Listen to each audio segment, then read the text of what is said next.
this? Well, look, the Senate will exercise its advise and consent powers, its obligations, like we did in 2016. We followed the precedent in 2016. In 2020, the precedent stands clear. We will follow and oblige our advise and consent requirements of the Constitution. This precedent that we are following goes back to the late 1800s. And I will remind our listeners of this debate what John Hickenlooper did when he was governor of the state of Colorado.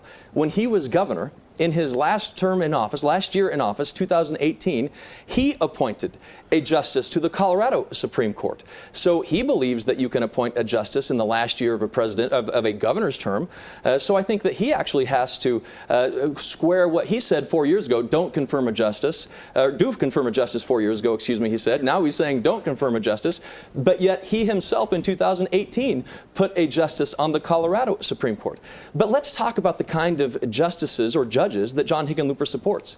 He actually put a judge on the bench in Weld County that covered up a cocaine ring.